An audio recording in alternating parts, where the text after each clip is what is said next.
The Trojan Horse.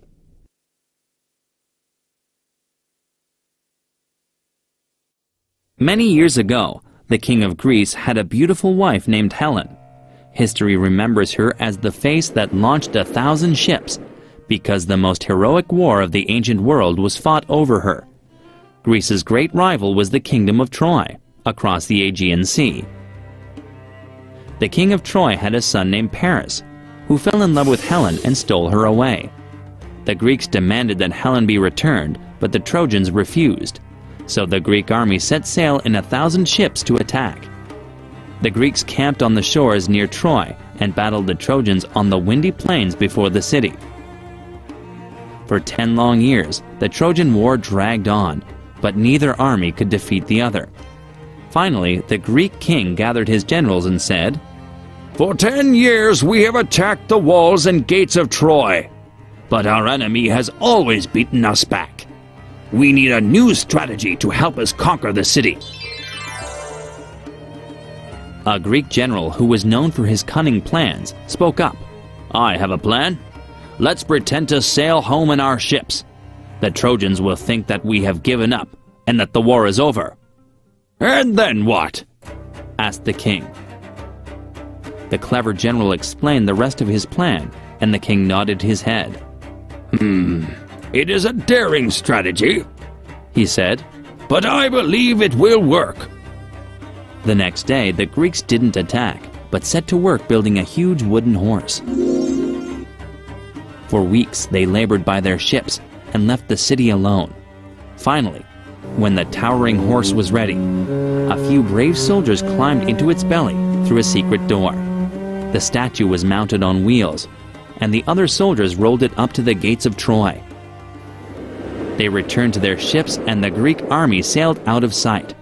When the Trojans saw what the Greeks had left, they weren't sure what to do. "Stay away from the horse. It's a trick," Paris warned his father. After so many years of war, the Trojans couldn't believe that the Greeks had finally given up. You may be right," said the Trojan king. "We must be cautious." The huge horse stood outside the city gates while the soldiers inside waited.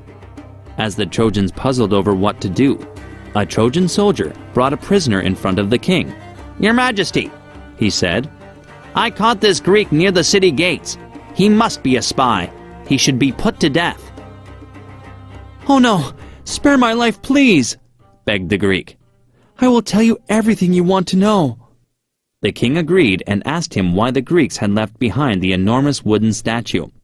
"Our army was exhausted," the Greek explained, "and wanted to retreat safely.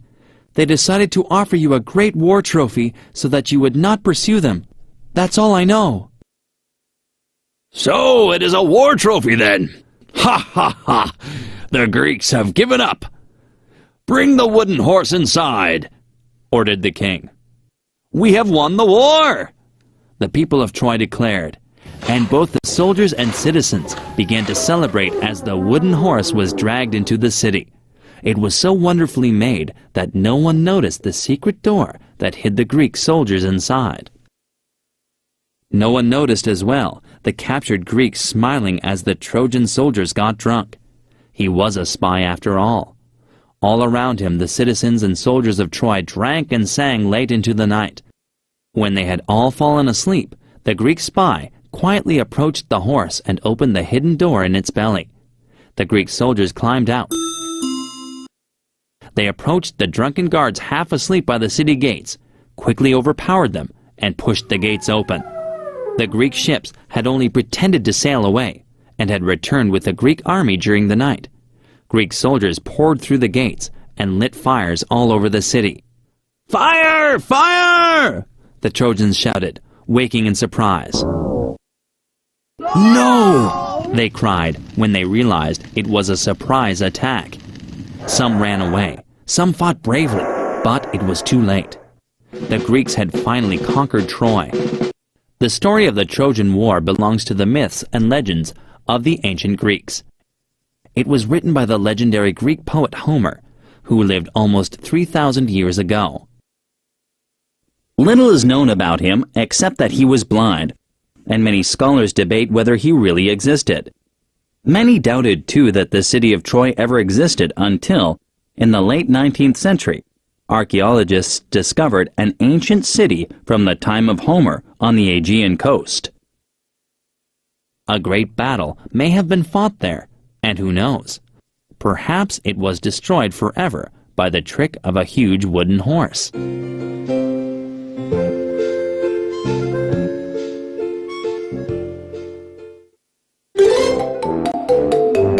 Little Fox.